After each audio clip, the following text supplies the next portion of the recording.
बिहार, हरियाणा और यूपी में ईवीएम से छेड़छाड़ और ईवीएम बदलने जैसी शिकायतें लगातार सामने आई और इन शिकायतों के बीच में चुनाव आयोग ने ऐसी बातों को गलत बताया है। आयोग ने कहा है कि मतदान में प्रयोग की गई ईवीएम और वीवीपैट मशीन स्ट्रांग रूम में पूरी तरह से सुरक्षित हैं, लेकिन आयोग के भरोसे दिलाने के बावजूद राजनीतिक पार्टियों के समर्थक स्ट्रांग रूम के बाहर अभी भी डटे हुए हैं।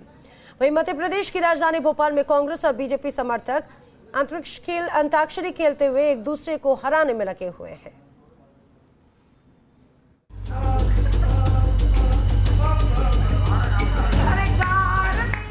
इन तस्वीरों को देखकर चौंकिएगा नहीं। ये किसी शादी समारोह में अंताक्षरी नहीं हो रही है।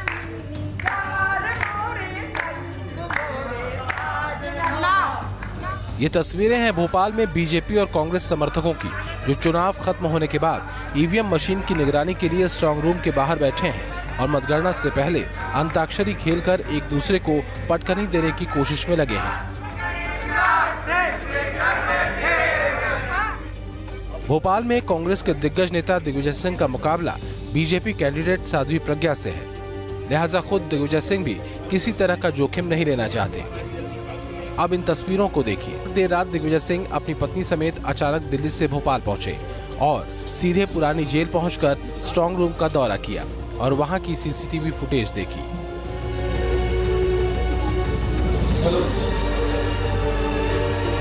चुनाव के बाद मुंबई में भी ईवीएम की सुरक्षा के पुख्ता इंतजाम किए गए हैं। तस्वीरें मुंबई के गोरेगांव इलाके की हैं, जहां पर ईवीएम मशीनों को सुरक्षित रखने के लिए स्ट्रांग रूम बनाया गया है।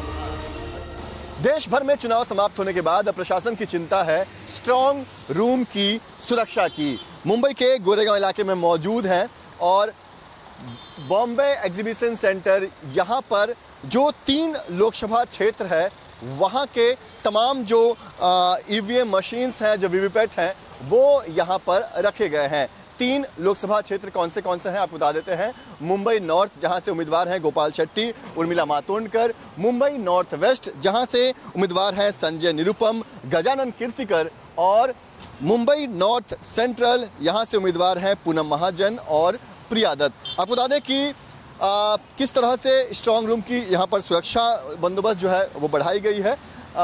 सबसे 3 लेयर में यहाँ पर जो है वो सुरक्षा बंदोबस्त रखी गई है। पहले लेयर में, यानी कि स्ट्रांग रूम के बिल्कुल पास जो है वो सीआरपीएफ की टीम जो है वो लगाई गई है। उसके बाद अगले लेयर में जो है एसआरपीएफ की टीम जो है वो सुरक्षा बंदोबस्त में लगी हुई है और उसके बाद जो यहाँ की लोकल पुलिस है वो भी सुरक्षा बंदोबस्त में यहाँ पर लगी हुई है।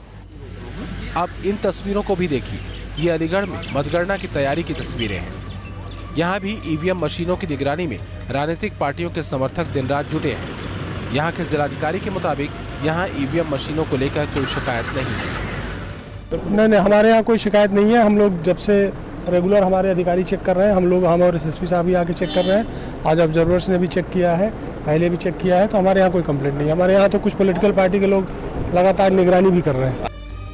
ईवीएम मशीनों की सुरक्षा को लेकर समाजवादी पार्टी का एक प्रतिनिधि मंडल भी लखनऊ में चुनाव अधिकारी से मुलाकात करने पहुंचा।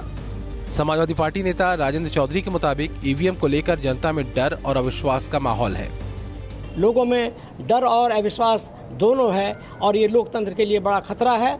अब ये जिम्मेदारी निर्वाचन आयोग की है, क्योंकि ये संवैधानिक संस्था है।